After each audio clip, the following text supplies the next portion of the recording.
근데 정말 중요한 건 이 시장, 이 게임에 머물러 있다면 장기간 상승하는 것들을 과실을 가져갈 수 있는데요. 투자는 사실은 배움에 가깝습니다. 틀리기 때문에 거기서 무언가를 계속 배우고 앞으로 나아가는 거죠. 안녕하십니까. 데이지 이정원. 장수로 이동근입니다. 데이지님 투자연금TV 첫 출연이신데 소개 좀 부탁드리겠습니다. 네, 저는 투자와 연금센터에서 리서치를 담당하고 있고요. 네네. 데이지는 옛부터 오래 사는 꽃이라고 해서 장수국이라는 이름으로도 불렸었는데요. 데이지꽃과 같이 투자와 연금TV 구독자분들의 아름다운 노후 준비를 위해서 네. 도움드리는 연구와 컨텐츠 개발에 최선을 다하고자 닉네임을 데이지로 정해봤습니다. 그런데 데이지님 제가 듣기로는 노후 대비 수단으로 보험 상품을 좀 많이 활용한다고 들었습니다. 주로 어떤 거 위주로 활용하고 계신가요? 네, 저도 물론 연금 저축하고 IRP는 가지고 있지만 수명이 길어지는 시대에 살고 있기 때문에 연금 수령 시 종신형으로도 받을 수 있는 연금보험도 하나 챙겨서 가지고 있는데요. 사실 연금보험에서는 확정된 금리를 받는 상품도 있지만 저는 정해져 있는 미래보다 투자로 노후를 더 풍요롭게 만들고 싶어서 변액연금을 선택했고 요즘 수익률에 만족하고 있습니다. 사실 저 같은 경우에는 이제 연말정산을 하면 세액공제 혜택을 받는 상품들이 있잖아요. 연금저축 펀드가 있는데 그래서 연금저축 펀드만을 좀 생각을 했고 연금보험에 대해서는 많이 알아보지 못했는데 이번에 모실 분을 통해서 이러한 제 생각을 이런 가치관을 좀 깨트릴 수 있을 것 같은데 어떤 분 모셨나요 오늘?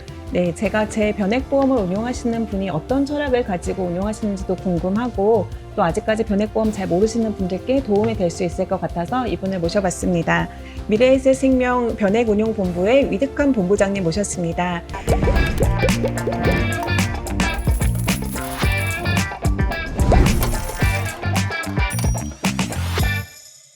우선 본부장님 간단하게 자기소개를 좀 부탁드리려고 하는데 변액운용본부는 어떤 부서인지 그리고 그 부서에서 본부장님께서 어떤 역할을 하시는지 좀 말씀 부탁드리겠습니다. 일단 먼저 저희가 하는 일을 소개하려면요. 네. 변액보험이라는 제도에 대해서 설명을 드려야 되는데 일단 보험이라는 단어가 들어가면 많은 분들이 어려워하세요. 복잡하다라는 생각을 하시는데요. 네.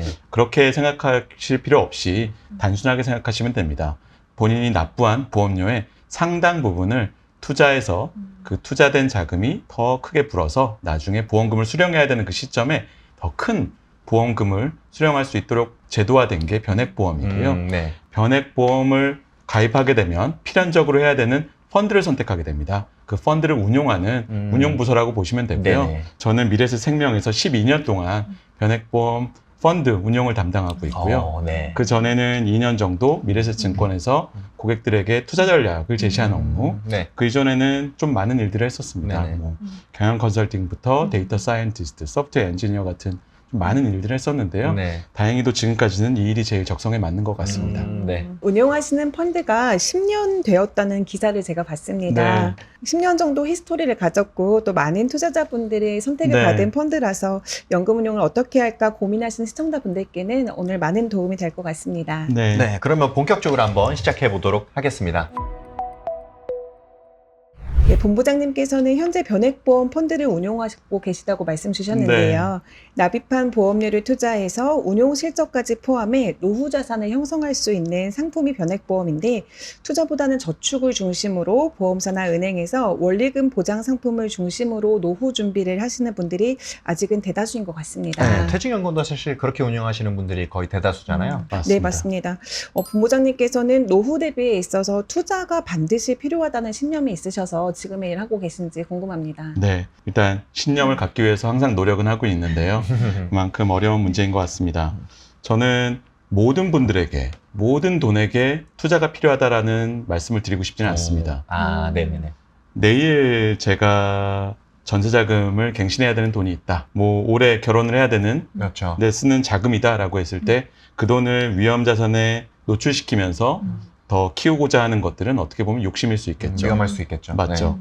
근데 장기적으로 내가 조금 더 먼 미래에 써야 될 자금이다라고 했을 때는 사실은 이걸 저축에만 둔다라고 하는 것은 어떻게 보면 불안하기 싫어서 이런 것들을 돈을 썩게 두는 것과 똑같은 의사결정이다라는 생각을 하고 있고요. 네네. 많은 분들이 그렇게 생각하는 건 어떻게 보면 당연한 것 같습니다. 모건하우젤이 쓴 돈의 심리학이라는 책 읽어보셨을 겁니다. 아, 네네. 저도 한 2년 전에 서가에서 우연찮게 꺼내봤었는데요. 네. 가장 인상적이었던 부분이 네. 어떤 특정 세대가 투자에 대한 갖는 태도는 그 세대의 젊은 시절 주식시장이 어땠는지 아. 그 경험에 의해서 결정된다는 것이죠. 아마 지금 1950년대생이나 1970년대생 미국에서 이 두 세대는 주식시장을 바라보는 태도가 현격하게 달랐다고 얘기가 나옵니다. 이걸 우리나라에 대입해 보면 똑같은 게 나옵니다. 지금 50대 분들은 아마 20대에 IMF를 겪으셨을 것이고요. 네. 40대 분들은 아마 IMF 이후에 급격한 반등을 목격하셨을 거예요. 네. 이 두 세대가 주식시장을 바라보는 태도, 그리고 노후 준비에 있어서 주식시장을 이용하는 태도는 현저히 다른 것 같아요. 근데 정말 어떻게 보면 더 오래 사시고 빨리빨리 준비하셔야 되는 50대 분들 네. 혹은 40대 후반 분들이 네네. 주식시장을 바라보는 그 보수적인 태도가 어떻게 보면 그 세대에 의해서 결정될 수도 있겠구나 라는 생각을 하게 됐습니다. 네. 그래서 그런 심리를 조금은 극복을 하셔야 된다라는 말씀을 드리고 싶고요. 네. 저도 제 30대를 돌아보면 노후라는 말은 너무 멀게 느껴졌던 것 네네. 같아요. 노후라기보단 그냥 미래, 10년 뒤의 미래일 수도 있고요. 네. 15년 뒤의 미래일 수도 있고요. 네. 그 미래를 준비하기 위해서는 네. 심리적으로 어렵더라도 투자로 한 걸음 나아가야 된다라는 네. 말씀을 모든 사람들에게 드리고 있습니다. 네. 근데 사실 이렇게 들었을 때는 되게 이해가 되고 실천을 하게끔 하게 되는 또 마음가짐을 갖게 되는데 막상 하게 되면은 어쨌든 투자라는 게 손실 가능성을 배제할 수는 없잖아요. 그래서 아무래도 투자라는 게 좀 높은 허들로 느껴질 수 있을 것 같거든요. 이런 분들께 혹시 어떤 조언을 해주실 수 있을지 이것도 궁금합니다. 네. 만약에 제가 이 스튜디오에서 이 영상을 찍는 시점이 네. 2010년이다라고 네. 한다면 그건 맞는 명제인 것 같습니다. 왜냐하면 그 당시에 대부분의 투자자들은 한국 주식이나 아주 일부 이머징 주식에 투자를 하는 경우가 대부분이었기 때문인 거죠. 네. 그리고 한국 주식이나 코스피 같은 경우도 장기 박스권에 머물러 있게 되죠. 하지만 지금 2024년 네. 이 시점에 투자자들이 투자할 수 있는 수단과 방법을 찾아보게 되면 굉장히 다양한 수단과 채널이 존재합니다. 네네네. 미국 주식, 그렇죠. 뭐 유럽 주식, 일본 주식. 네네. 이 높은 허들을 느끼고 있는 거는 결국엔 미래의 손실 가능성이 굉장히 높다라는 경험칙에 기반한다고 저는 생각을 합니다. 네. 하지만 미국 주식시장 그리고 일부 혁신 기업들, 혁신 섹터들 같은 경우는 변동성은 있을지언정 계속 누적적인 성장을 기록해 왔었고요. 네. 이런 경험을 하게 되면 그 허들을 조금씩 낮출 수 있지 않을까라는 생각을 합니다. 경험을 늘려가면서 전반적으로 투자의 익스포저를 늘려가는 방법을 저는 추천을 드리고 싶고요. 코로나19 사태를 지나서 좀 반등이 온 적이 있었잖아요. 그때 좀 투자가 잘 돼서 신나 하다가 이제 또 금리 인상이 되면서 또 팍 주식시장이 좀 하락세가 좀 있었잖아요. 그러면서 나는 투자랑 안 맞는 것 같다. 이제 투자에 척을 지고 이런 친구들이 있거든요. 이런 친구들한테 투자를 어떻게 하면 좋겠다. 좀 이렇게 좀 디테일한 조언을 해주신다면 어떻게 말씀해 주실 수 있을까요? 저는 제 주변 사람들에게, 제 네네. 친구들에게 제 직업을 이렇게 표현합니다. 틀리는 일을 한다. 저는 매일 틀립니다. 제가 예측하는 일에 혹은 예측하는 사건의 상당 부분은 네. 틀립니다. 주식시장에 참여하는 투자자들 대부분은 승률이 50% 미만입니다. 30% 되기가 어렵죠. 네. 근데 정말 중요한 건 이 시장, 이 게임에 머물러 있다면 장기간 상승하는 것들을 과실을 가져갈 수 있는데요. 잠깐 한두 번 졌다고 해서 플레이그라운드를 떠나버리는 투자자들이 너무 많은 것 같습니다. 저는 그렇게 그분들에게 조언 드리고 싶어요. 틀리는 건 당연하다. 나랑 맞지 않는다라는 느낌은 항상 들 것이다. 앞으로도 들 것이고요. 네. 투자는 사실은 배움에 가깝습니다. 저축은 배움이 아니죠. 저축은 안심입니다. 네네. 그리고 투자는 배움이다라는 거는 틀리기 때문에 거기서 무언가를 계속 배우고 앞으로 나아가는 거죠. 틀리더라도 시작을 해야 되고요.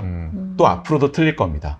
즉 회복 탄력성이 중요하다는 말씀을 드리고 싶어요. 항상 힘들어지더라도 네. 먼 미래는 밝을 것이다 라는 낙관적인 관점으로 시장을 떠나지 않는 것, 이게 어떻게 보면 위대한 투자자의 가장 중요한 요건입니다. 덕목이군요. 네. 네네. 본부장님께서는 개인적으로 노후 대비 투자를 언제부터 시작하셨을까요? 그리고 언제가 좀 시작하기에 좋은 시점이라고 생각하세요? 네, 이 부분은 제 경험이 많은 분들께 좀 도움이 될 것 같아요. 제가 일단 30대 초반에는 퇴직연금을 매년 정산받아서 다 썼습니다. 그럴 수가 있나요? 그 당시엔 그랬습니다. 아. 그리고 이제 미래세에 들어오면서 투자에 대해 좀 더 진지하게 생각을 하면서 제 퇴직연금 DC를 진지하게 관리를 했습니다. 제가 투자를 하다 보니 2013년부터 저희는 미국 시장에 굉장히 주목을 했는데 네. 그 당시부터 제가 미국 주식시장에 대한 비중을 크게 높이고 싶었어요. 근데 2014년에도 네. 왠지 떨어질 것 같았습니다. 네. 그래서 좀 공시율 상품에다 넣어두고 떨어지면 넣어야지 하면서 14년을 지나서 15년이 갔습니다. 네네. 15년에도 약간의 변동성이 있었지만 그치 역시 주식시장은 변동성이 있어 하면서 더 떨어지길 기다렸는데요. 네네. 다시 올라갔습니다. 아. 그리고 16년에도 못 늘리다가요. 네. 16년 말에서야 투자자산으로 퇴직연금 DC 포트폴리오를 완벽하게 구축을 했고 네. 그 이후에는 포트폴리오를 거의 건들지 않고 네. 약 8년 동안 운용을 해오고 있습니다. 아. 변액보험도 마찬가지예요. 제가 운용을 시작하면서 한 2014년부터 제가 다양한 변액보험 상품을 통해서 노후 자금을 굴리고 있는데요. 네네. 아까 말씀 주셨던 IRP나 세제적격 뭐 이런 상품들 같은 경우도 연금저축 같은 거. 연금저축 같은 경우도 변액보험을 둘 중에 하나 선택할 필요는 없다고 저는 생각을 해요. 네. 둘 다 필수적으로 필요한 건데요. 전자의 경우에는 많은 직장인 분들이 필수적으로 가져간다고 생각을 하시는데요. 후자에는, 즉 변액보험은 보험이다라는 그런 이미지 때문에 선택적으로 아주 일부의 자산가분들만 활용하는 경우가 굉장히 많은 것 같아요. 네. 근데 아까 말씀하셨던 것처럼 세제 효과를 지금 받을 거냐, 변액보험처럼 비과세 효과를 통해서 나중에 받을 거냐 이 문제인데요. 네. 제 판단으로는 둘 다 가져가셔야 된다라는 말씀을 꼭 드리고 싶습니다. 조언을 주신다면은 이제 빠르면 빠를수록 좋다 뭐 이렇게 볼 수도 있겠네요. 네. 물론이죠. 음. 20대 시작하면 최고겠죠. 대신에 이제 연금저축이나 IRP 같은 세제적격 상품과 동시에 이제 변액연금과 같은 비적격 상품도 함께 운영하는 것이 좋다. 왜냐하면 네. 변액보험은 발생하는 수익 모두가 비과세라는 점입니다. 향후에 연금으로 수령을 하더라도 연금소득세가 별도로 징구되지 않는 부분이 가장 큰 차이이고요. 지금 말씀 주셨던 다양한 상품들 같은 경우는 일정 부분 연말정산을 받을 수 있긴 하지만 이후에 그 발생한 수익 그리고 그걸 연금으로 수령할 때 세금이 발생하는 이것과 어떻게 보면 반대되는 개념이다. 그래서 이것 두 개를 보완해서 가져갈 필요가 있다. 그리고 일찍 시작하면 일찍 시작할수록 크게 커진다라는 말씀을 드리고 싶습니다. 네. 네. 본격적으로 본부장님께서 운영하고 계신 펀드 이야기를 좀 나눠보면 좋겠는데요. 서두에서도 잠깐 말씀드렸지만 펀드를 운영하신 지 벌써 10년이 되었습니다. 처음 펀드 만드실 때부터 분명한 철학과 문제의식을 가지고 계셨다고 보고 있는데요. 그 이야기 좀 들려주실 수 있으실까요? 그 당시 미래세 생명 변액운용본부 저희 구성원들이 가졌던 문제의식은 이겁니다. 변액보험이라고 하는 이 비과세 투자 상품은 굉장히 투자자들, 고객들, 그리고 보험 계약자들에게 유리한 상품이었는데요. 보험이다라는 그런 인식 때문에 평가절하됐던 측면이 좀 있었습니다. 그리고 또 하나는 변액보험 안에서, 제도 안에서, 계약 안에서 네. 굉장히 다양한 펀드를 투자를 할 수가 있습니다. 그런데 그 이전 변액보험 업계 내에서는 대부분 한두 개의 펀드, 그것도 코스피 인덱스 혹은 코스피 인덱스와 채권이 혼합된 혼합형 펀드 한두 개로 운용되는 경우가 대부분이었습니다. 그러다 보니 변액보험의 성과가 좀 부진하다라고 했을 때 그 포트폴리오의 변화를 주려고 하기보단 그 상품의 이미지가 좀 안 좋았던 측면이 있었던 것 같아요. 저희가 접근했던 방법은 포트폴리오는 지역적으로 그리고 스타일적으로 자산으로 다변화한다. 저희 미래셋이 항상 얘기하는 글로벌 포트폴리오를 고객들에게 제시한다라는 네. 그런 관점으로 접근을 했고요. 이런 것들이 저희에게 굉장히 다양한 기회를 주었다라고 생각을 했고, 하지만 그 10년 전으로 돌아가게 되면 네. 아주 많은 열광적인 성원을 가지고 시작했던 건 아닙니다. 당시에는 네. 3억으로 시작을 했고요. 네. 지금은 4조 정도 되는 그 펀드 시리즈를 가지고 있는데요. 네네. 당시의 투자자들의 센티먼트를 보게 되면 네. 지금처럼 미국을 혹은 일본을 좋아했을까요? 그때 당시만 해도 뭐 그나마 좀 투자를 하시는 분들은 이머징 마켓에 좀 관심을 많이 맞습니다. 갖고 있었던 것 같고. 네. 2010년, 8년, 뭐 7년, 6년 그 당시 투자는 이머징 마켓의 시대였죠. 네네. 어떻게 보면 국제 분업화 사회에서 미국과 선진국들은 소비를 하고요. 생산은 중국을 중심으로 이머징 네. 국가가 했었던 네네. 거죠. 이 두 개의 톱니바퀴가 아주 강하게 맞물려 있었습니다. 그 선진국의 소비가 좋아지면 당연히 신흥국, 우리나라를 포함한 신흥국의 제조업이 좋아지고 네. GDP가 당연히 같이 올라가는 전 세계 경제가 아주 같이 행복했던 네네네. 그 시절이 있었습니다. 네. 그러니까 당연히 투자도 이머징 국가, 그 중에서도 한국, 중국이 대표적이었던 것인데요. 저희가 주목했던 건 2008년 글로벌 금융위기를 계기로 네. 선진국이 변심을 했다는 것입니다. 금융위기를 극복하는 방법은 대부분 일자리를 통해서 극복을 할 수 있습니다. 근데 일자리를 많이 만드는 업종이 어떤 게 있을까요? 제조업. 맞습니다. 제조업이 단위 생산량당 다른 서비스업에 비해서 훨씬 더 많은 일자리를 만들어내죠. 그렇죠. 공장 하나 만들면 맞습니다. 근데 미국에서는 공장이 이미 다 중국으로, 한국으로 그리고 다른 국가로 오프쇼링 되어 있었죠. 네네. 그리고 미국에서는 양적 완화를 통해서 금융적으로 경제를 되살리려고 했지만 그 밑에서는 리쇼링 캠페인을 했었습니다. 해외에 나가 있는 공장을 다시 불러들이는? 그쵸. 네. 다시 불러들이는. 지금 우리가 목격하는 미국의 제조업 부흥 정책은 네. 어떻게 보면 16년 가까이 된 정책이다라고 보면 되는데요. 네네. 그 당시부터 그 이니셔티브는 굉장히 중요한 과제로 추진이 됐었고 저희가 저희의 판단은 이랬습니다. 네. 이 두 개 강하게 맞물려 있던 톱니바퀴가 이제 약간 루즈해지겠다. 제조업을 미국과 선진국이 직접 한다. 가져가서. 네. 즉 선진국과 신흥국 사이에 경기 동조화가 깨질 수도 있다라는 생각을 했었고요. 네. 그래서 저희는 그 당시에 한국과 이머징 국가를 중심으로 되어 있는 포트폴리오를 선진국 중심으로 일부 다변화시키기 위해서 많은 노력을 했었고요. 네. 이런 것들이 저희의 장기 전략이 유효하게 적중할 수 있었던 그런 아주 중요한 근간이 됐었습니다. 네. 그 결과 네. 저희가 처음에는 3개의 MVP 펀드 그리고 3억 원으로 시작했던 네네네. 이 MVP 전략이 네. 지금은 약 12개의 MVP 펀드로 운영이 되고 있고요. 네. ETF MVP부터 AI MVP까지 운영이 되고 있고 AUM은 3억 원에서 약 4조 원 정도로 네. 꾸준하게 증가를 했던 그런 성공적인 이야기가 있습니다. 네. 물론 본부장님 개인적인 이제 노후자금 투자에서도 좀 미국 시장에 주목을 하셨던 거고 그거를 변액연금 이제 펀드 운용에서도 좀 이어가신 것 같은데 그때 당시의 투자와 지금 현재 지금 운영하고 계신 그 투자의 섹터 주목하고 계신 테마의 변화가 있을지 또 네. 현황은 어떨지 이것도 좀 궁금합니다. 굉장히 중요한 질문 주셨는데요. 네네. 저희는 되도록 길게 보려고 노력하는 편입니다. 네. 그 당시 2013, 14년도 저희의 주력 전략 중에 하나는 컨슈머 전략이었습니다. 미국의 컨슈머뿐만이 아니라 네. 이머징 국가의 컨슈머 네. 그리고 미국의 소프트웨어, IT, 빅테크를 중심으로 저희가 포트폴리오를 꾸렸었는데요. 네네.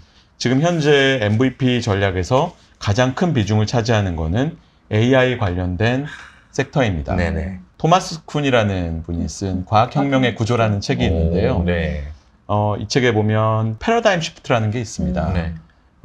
저는 AI가 그 토마스 쿤이 얘기했던 그 패러다임 시프트다라고 생각을 합니다.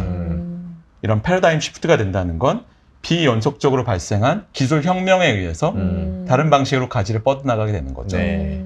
근데 이번에 우리가 지금 목격하고 있는 저도 오늘 아침에 네. 매일 쓰고 있는 이 생성형 인공지능 기존의 AI의 관점에서 보면 이런 패러다임 시프트에 가깝습니다. 그리고 이건 저희에게 굉장히 큰 투자 기회를 주고 있다고 생각을 하고요. 이 투자 테마를 좋아한다고 해서 좋은 투자 테마는 아니라고 저는 생각을 합니다. 결국엔 그 저희가 투자하는 그 투자의 기술 혹은 기업들이 경제의 규모와 질을 좋게 만드느냐, 크게 만들고 좋게 만드느냐, 그거에 의해서 장기적으로 결정이 된다라고 생각을 하는데요. 네네. 우리가 목도하고 있는 지금 그 생성형 인공지능은 5년 전, 10년 전의 인공지능과는 다르거든요. 지금 앞으로 6개월 이내, 1년 이내, 2, 3년 이내에 많은 기업들의 생산성을 극단적으로 끌어올려 줄 것이기 때문에 저희는 이 AI 테마에 대해서 AI 투자 기회에 대해서 굉장히 긍정적으로 평가하고 유의미한 규모로 투자를 빨리 늘리기 위해서 노력해 왔습니다. 네. AGI라는 개념이 있는데요. 네네. 일반 인공지능, 맞습니다. Artificial General Intelligence. 네네. 네. 그 영역까지 기술적 성취가 이루어진다라고 했을 때는 파급 효과는 굉장히 클 것이다라고 저희는 생각합니다. 현재 투자자들이 미국 그리고 AI 반도체 중심에 대해서 좀 쏠림이 있다는 맞습니다. 우려의 목소리도 있는 것 같습니다. 좀 이런 가격 부담에 대해서는 좀 어떻게 생각하고 계시는지, 또 저희가 글로벌 자산 배분 관점에서 앞으로 조금 더 폭넓게 고려해 보면 좋을 테마라든지 네. 지역에 있으면 말씀 부탁드립니다. 굉장히 좋은 질문 주셨는데요. 단기적인 가격 부담은 좋은 투자 자산은 항상 있습니다. 저는 그렇게 생각합니다. 네. 영상을 보고 계실 연금 투자자들은 장기 투자자십니다. 네. 단기 투자자라고 한다면 사실은 한두 달, 1, 2주의 가격 부담은 아주 크게 고려해야 될 위험 요인이긴 그렇죠. 합니다. 네네. 그런데 장기 투자자라고 한다면 그런 단기적인 변동성보다는 누적적 수익률을 만들어낼 수 있는 투자 기회를 놓치는 게 더 큰 위험이라고 저는 생각을 합니다. 네. 그래서 제 답변이 모든 분들에게 맞는 답변은 아니다라는 말씀을 드리고 싶고요. 그렇지만 연금 투자자분들에게는 이 AI가 주는 기회를 꼭 놓치시면 안 된다라는 말씀을 드리고 싶습니다. 그리고 또 하나 연금 투자자 중에서도 급여소득자분들은 더욱더 AI에 대한 투자를 과소평가하면 안 된다고 생각을 합니다. 결국엔 AI는 일의 질은 좋게 할지언정 이 일자리의 양은 줄일 수도 있습니다. 즉 급여소득자들 입장에서는 내 급여에 반대에 베팅하기 위해서는 이 AI가 가지고 올 부가가치에 꼭 투자를 하셔야 된다라는 생각을 저는 하고 있고요. 네네. AI를 이렇게 표현한 분이 계시는데 저는 굉장히 와닿았는데요.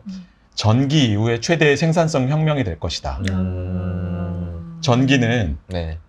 우리가 인간이 어떤 생산물을 만들어내는 데 있어서 유기물의 도움을 받다가 유기물의 그 도움을 받지 않는 형태로 생산을 할 수 있게 된 걸 의미했거든요. 전기 이전에 내연기관 또는 증기기관을 통해서 증기기관. 네. 이걸 돌리던 시대도 있는데요. 그 이전에는 유기물들, 즉 소, 말 또는 인간, 네네. 인간들이 네. 어떤 그 도구를 굴렸어야 했죠. 근데 그거로부터 벗어나서 우리는 전기의 시대로서 이 전기를 생산함으로써 대량 생산할 수 있게 된 건데요.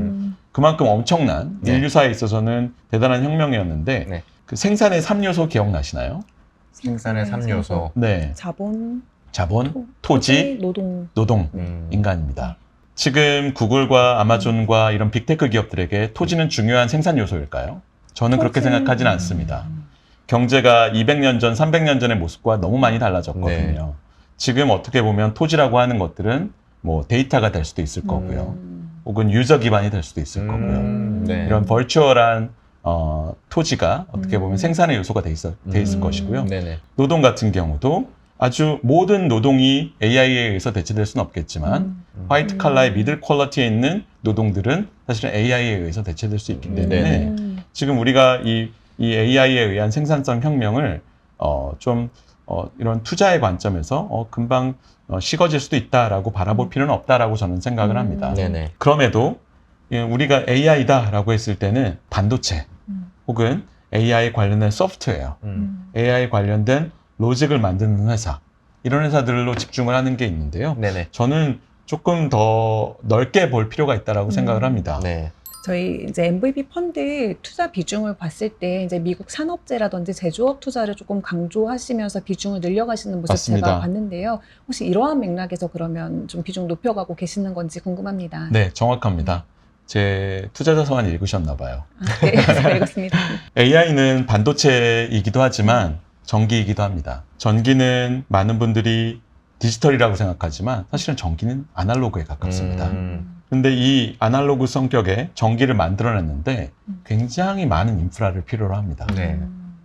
그 인프라가 노후화된 지역이 너무나 많습니다. 전력망을 그리드라고 표현을 하죠. 네. 한국은 굉장히 젊은 그리드입니다. 1980년대 이후에 본격적으로 만들어진 젊은 그리드인데요. 네. 미국은 100년 넘은 그리드입니다. 그 그리드가 이 수많은 AI 데이터 센터를 서포트할 수 있느냐? 저희는 그렇게 생각하지 않습니다. 그 데이터 센터가 지어진다 하더라도 그 데이터 센터에 충분한 전력을 대기 위한 인프라는 의외로 삽질을 하는 기업들이 만들어냅니다. 전선을 만들어내는 건 구리를 재련을 해서 네. 이 구리를 뽑아내고 그 외부에 PVC 피복을 얻는 네. 이것들. 네. 그리고 우리가 많이 알고 있는 변압기, 영어로는 트랜스포머죠. 네네. 이 변압기도 이 구리선을 가지고 만들어냅니다. 이 많은 기업들은 기존의 빅테크들이 할 수 없는 영역의 것들을 하고 있는 전통적인 산업재해 기업들이고요. 네. 작년부터 그 기업들의 실적 추이를 저희가 트래킹을 해보면 공통적으로 목격되는 단어가 하나 나옵니다. 네. 어떤 것이죠? 데이터 센터입니다. 아, 데이터 센터. 변압기, 배전반 만드는 회사의 실적 발표에서 AI, 데이터 센터, 인공지능이라는 말이 나오고 있습니다. 그래서 저희는 거기에도 투자 기회가 있다는 생각으로 미국의 인프라 관련된 산업재 기업들에 대한 비중을 크게 늘려가고 있고요.